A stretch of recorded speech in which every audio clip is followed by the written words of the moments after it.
नमस्कार, बुलेटिन में आप सभी का बहुत स्वागत है। मैं हूं आपके साथ आशुतोष चतुर्वेदी। उरी हमले के बाद भारत ने अब पाकिस्तान पर शिकंजा कसना शुरू कर दिया है और ऐसी खबरें आ रही हैं कि भारत अब पाकिस्तान के साथ सिंधु जल समझौते को तोड़ने पर विचार कर सकता है। विदेश मंत्रालय के प्रवक्ता ने एक सवाल के जवाब में कहा है कि किसी भी समझौते को लागू रखने के लिए दोनों पक्षों में आपसी विश्वास और सहयोग बहुत जरूरी है। उरी हमले के बाद को लेकर विकास स्वरूप ने कहा है कि हमारा काम खुद बोलता है और इसके नतीजे मिलने अभी से शुरू हो गए हैं।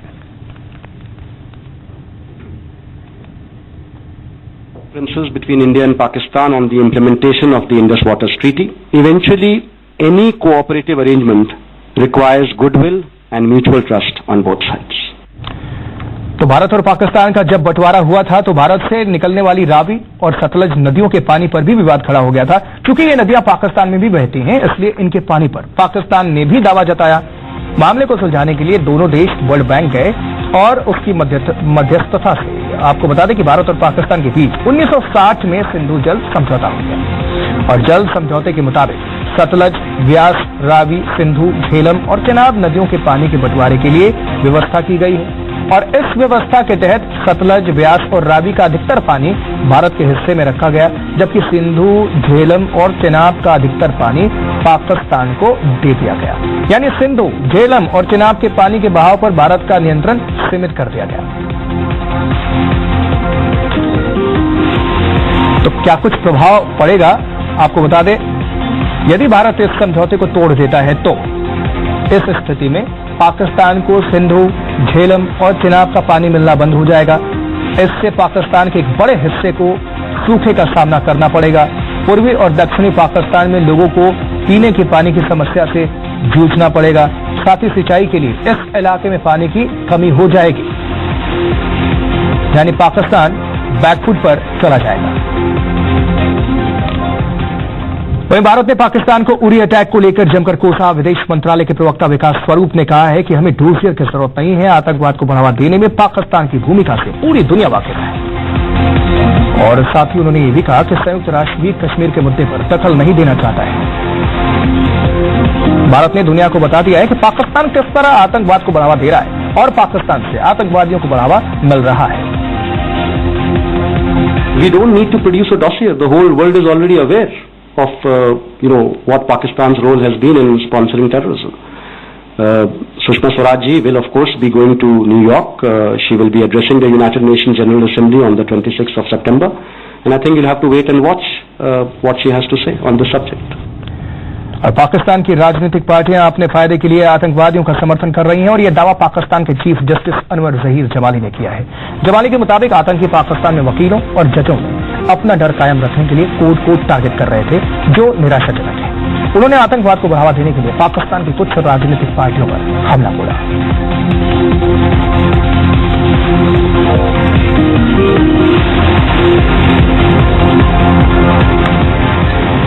और आपको बताएं कि नवी मुंबई के पास रायगढ़ के उरण में कुछ संदिग्धों के देखे जाने के बाद हड़कंप मच गया है और इस मसले पर महाराष्ट्र सरकार ने डीजीपी से रिपोर्ट तलब की।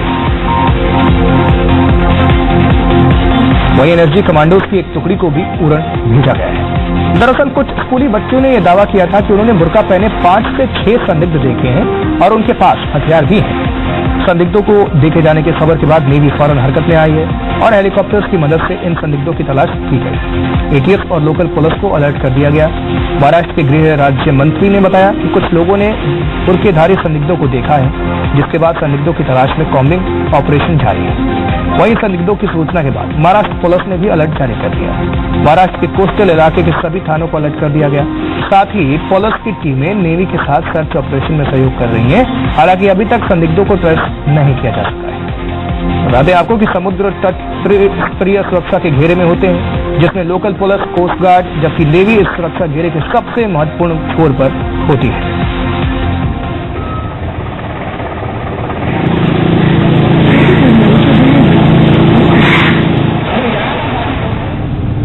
उधर कर्नाटक और तमिलनाडु के बीच कावेरी के पानी को लेकर तकरार बढ़ती ही जा रही है और कर्नाटक सरकार ने विधानसभा का विशेष सत्र बुलाया है आज, जिसमें कावेरी के पानी को लेकर चर्चा होगी और अंतिम फैसला लिया जाएगा। इधर बेंगलुरु में कांग्रेस ने कावेरी मैनेजमेंट बोर्ड बनाने के खिलाफ मोर्चा खोल दिया है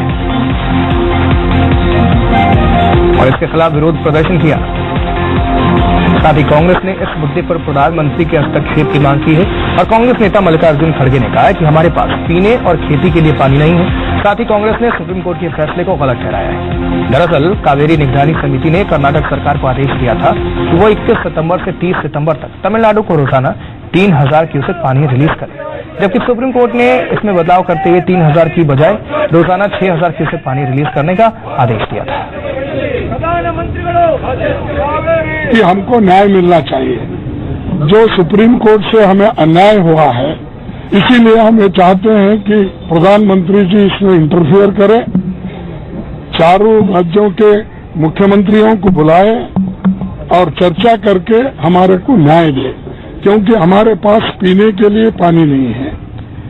और इधर तमिलनाडु ने भी इस मुद्दे पर सियासत वहां गर्म है और कर्नाटक के कावेरी का पानी रिलीज करने से मना करने पर तमिलनाडु की विपक्षी पार्टी डीएमके ने मोर्चा खोल दिया है और इस मुद्दे पर चर्चा के लिए विधानसभा का विशेष सत्र बुलाने की मांग की है। डीएमके ने तमिलनाडु सरकार से इस मुद्दे पर आगे की रणनीति बनाने के लिए विशेष सत्र बुलाने का अनुरोध किया है। डीएमके अध्यक्ष एम करुणानिधि ने कहा है कि आगे की रणनीति बनाने के लिए विधानसभा का सत्र बुलाना बेहद अहम है।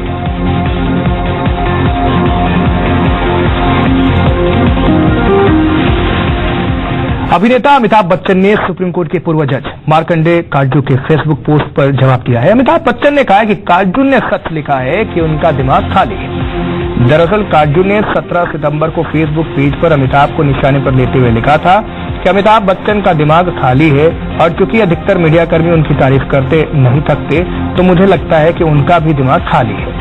इस पोस्ट के बाद जस्टिस काटजू ने एक डिटेल पोस्ट भी किया है जिसमें उन्होंने बताया कि क्यों उन्होंने कहा कि अमिताभ के दिमाग में कुछ नहीं है। खास बात यह है कि अमिताभ बच्चन और काटजू इलाहाबाद में एक ही स्कूल में पढ़े।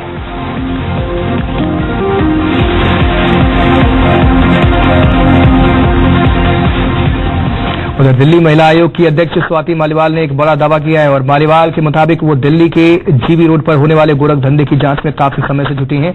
मालीवाल ने आरोप लगाया कि दिल्ली के जीबी रोड पर चलने वाला हजारों करोड़ का सेक्स कारोबार एक केंद्रीय मंत्री और एक राष्ट्रीय पार्टी के नेता के संरक्षण में चलाया जा रहा है और जिनके नामों का खुलासा वो बाद में करेंगे। दिल्ली के जीबी रोड पर चलने वाले सेक्स कारोबार को लेकर दिल्ली महिला आयोग की अध्यक्ष स्वाति मालीवाल ने बड़ा दावा किया है। स्वाति मालीवाल ने दावा किया है कि जीबी रोड पर चलने वाले हजारों करोड़ रुपए का सेक्स कारोबार एक केंद्रीय मंत्री और एक राष्ट्रीय पार्टी के नेता के संरक्षण में चलाया जा रहा है। हालांकि इनके नामों का खुलासा मालीवाल ने नहीं किया। उनका दावा है कि वो जल्द ही इन नामों का खुलासा पब्लिक के सामने करेंगी।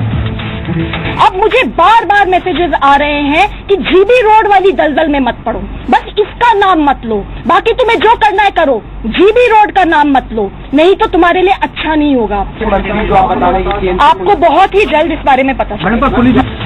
स्वाति मालीवाल ने सवाल उठाया कि आखिर देश की संसद से महज 3 किलोमीटर की दूरी पर सेक्स का इतना बड़ा कारोबार कैसे चल रहा है।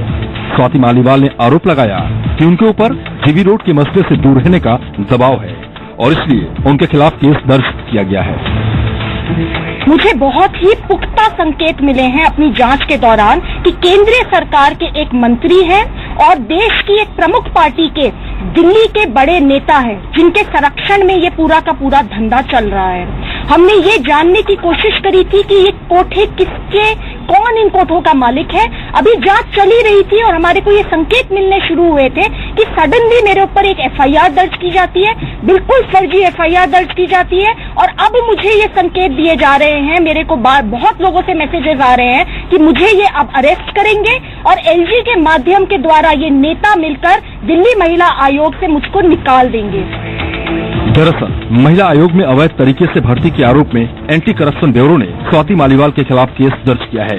एसीबी इस मामले में 29 सितंबर को एक बार फिर मालीवाल से पूछताछ करेगी। ऐसे में बड़ा सवाल ये है कि जीबी रोड का मुद्दा उठाना क्या महज खुद पर लगे आरोपों से ध्यान भटकाने की कोशिश है या फिर स्वाति मालीवाल के पास हकीकत में कुछ ठोस सबूत हैं।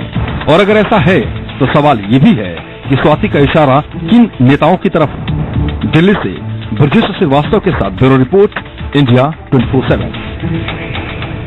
उधर समाजवादी पार्टी में छिड़ा घमासान जहां शांत पड़ता हुआ दिख रहा है, तो वहीं एसपी के एक विधायक ने पार्टी महासचिव रामगोपाल यादव पर बड़ा हमला बोला है। ईटा सदर से विधायक आशीष कुमार यादव ने बयान जारी करके कहा कि रामगोपाल यादव के कुछ लोग कार्यकर्ताओं को भ्रमित करने में लगे हुए हैं। आशीष यादव ने आरोप लगाया कि रामगोपाल यादव के ये समर्थक भूमाफिया और अवैध शराब के धंधे में लगे हैं, जिससे समाजवादी सरकार की बदनामी हो रही है। आशीष यादव ने रामगोपाल यादव पर एटा, इटावा, मैनपुरी, अलीगढ़, मेरठ, गाजियाबाद और नोएडा में अपने पसंदीदा अफसरों की पोस्टिंग कराने का भी आरोप लगाया है।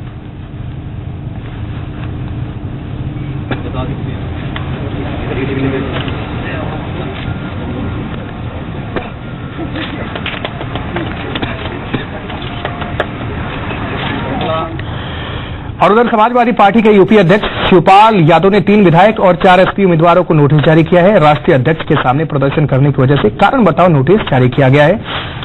पूरा मामला क्या है हम आपको बताएंगे।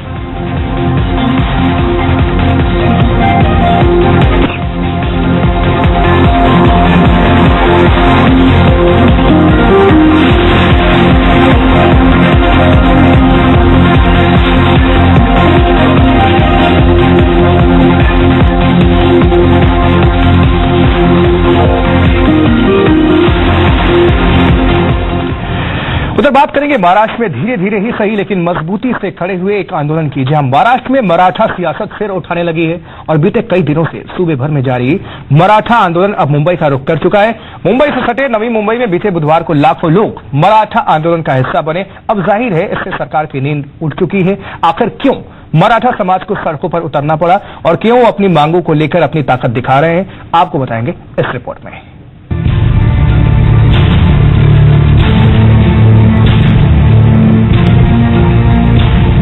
मराठा आंदोलन की आग, लाखों की तादाद में मराठा उमड़े, आरक्षण पर मचा संग्राम।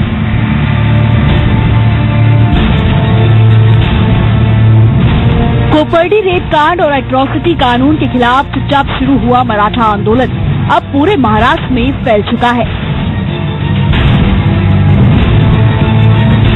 अलग अलग शहरों में आयोजित सभाओं में अब तक करोड़ों लोग शामिल हो चुके हैं। इस आंदोलन ने तमाम बड़ी पॉलिटिकल पार्टियों की नींद उड़ा दी है। बीते बुधवार को हाथों में भगवा झंडा लिए मुंबई से सटे नवी मुंबई की सड़कों पर लाखों की तादाद में निकले लोग। चारों तरफ लोगों की भीड़, सभी रास्तों पर लोग ही लोग। महाराष्ट्र में सबसे ज्यादा दबदबा रखने वाले मराठा समुदाय के लोग सड़कों पर उतर आए हैं। विरोध प्रदर्शन तो अहमदनगर के कोपार्डी गांव में एक नाबालिग की गैंगरेप के बाद हत्या के विरोध में शुरू हुआ था, लेकिन अब लोग इसी मंच का इस्तेमाल मराठाओं के लिए आरक्षण मांगने को लेकर कर रहे हैं। आंदोलनकारियों की पहली मांग है आर्थिक और सामाजिक तौर पर पिछड़े मराठाओं को आरक्षण मिले। इनकी दूसरी मांग है एट्रॉसिटी कानून का दुरुपयोग रोका जाए। साथ ही महाराष्ट्र के कोपर्डी में हुई बलात्कार की घटना में शामिल दोषियों को जल्द से जल्द कड़ी सजा देने की मांग भी शामिल है। विधिमंडळाचं अधिवेशन बोलून सर्व नेत्यांना तिकडे फ्लोरवरती मराठा आंदोलन को लेकर हम बोलते रहे हैं, सरकार इनकी बातों पर ध्यान दे। सरकार विधानसभा का विशेष अधिवेशन बुलाकर मराठा आंदोलन की मांग पर गौर करे। भूमिका मांडावी आणि त्यांच्या सर्व पक्षाच्या नेत्यांनी काँग्रेसच्या मग आम्ही सुद्धा आलो त्याच्यामध्ये विधिमंडळात भूमिका मांडली। महाराष्ट्र की सियासत में हमेशा ही मराठा नेताओं का दबदबा रहा है। मराठा जाति के नेता सूबे की कैबिनेट में बड़ी संख्या में होते रहे हैं। बीजेपी और शिवसेना की मौजूदा देवेंद्र फडणवीस सरकार में भी बड़ी तादाद में मराठा जाति के नेता कैबिनेट मंत्री हैं। महाराष्ट्र की करीब 32% आबादी मराठा है। शरद पवार से लेकर पृथ्वीराज चौहान तक अब तक करीब 10 मराठा जाति के मुख्यमंत्री सूबे की कमान थाम चुके हैं। राज्य में राजनीति से लेकर एजुकेशनल इंस्टीट्यूट, शुगर फैक्ट्रीज और कोऑपरेटिव सेक्टर तक सबसे ज्यादा मराठाओं का ही दबदबा है। अहमदनगर में जो मार्च निकाला गया उसमें लाखों लोग शामिल हुए। भीड़ में जो रैली निकाली गई उसमें लगभग 5 लाख लोग शामिल हुए। इसी तरह की रैलियां लातूर, सोलापुर और अमरावती में भी निकाली गई। इसी महीने मुंबई में एक बड़ा मोर्चा बनाने का भी प्लान है, जिसमें 25 लाख लोगों के शामिल होने की उम्मीद है। लेकिन मराठा जाति का बड़ा तबका गरीबी और बेरोजगार की समस्या से जूझ रहा है। पिछली पृथ्वीराज चौहान की अगुवाई वाली महाराष्ट्र सरकार ने मराठा जाति को नौकरियों में आरक्षण दिया था, लेकिन बॉम्बे हाईकोर्ट में सरकार को मुंह दिखानी पड़ी थी। मौजूदा देवेंद्र फडणवीस सरकार ने मंत्री विनोद तावड़े की अगुवाई में एक कमेटी बनाकर मराठा जाति को आरक्षण देने की जिम्मेदारी सौंपी है। अब आंदोलन तेज हुआ है तो फडणवीस सरकार के हाथ पांव फूल रहे हैं। समाजाला सत्य सांगितलं पाहिजे। मराठा आंदोलन पर हमारी नजर है। मराठा समाज के हित के लिए काम कर रही है। हम उनकी मांगों पर सकारात्मक गौर करेंगे आणि माझ्या सरकारची तयारी है। मराठा आंदोलन की खासियत ये है कि इसमें बेहद शांतिपूर्ण ढंग से लाखों लोग रैली निकालते हैं और इसकी अगुवाई कोई नेता करता नहीं नजर आता है। हालांकि अब इसे लेकर सियासी दल अपनी अपनी तरह से सियासी गोटियां बिछा रहे हैं। अब सबकी निगाहें टिकी है मुंबई पर, जहां इसी महीने अगर लाखों की तादाद में मराठाओं का मोर्चा निकला तो जाहिर है मायानगरी न सिर्फ ठप पड़ जाएगी बल्कि इसके बड़े सियासी मायने भी होंगे। मुंबई से एहसन अब्बास के साथ ब्यूरो रिपोर्ट, इंडिया 24/7। और यहाँ वक्त एक छोटे से ब्रेक का है, लौटेंगे।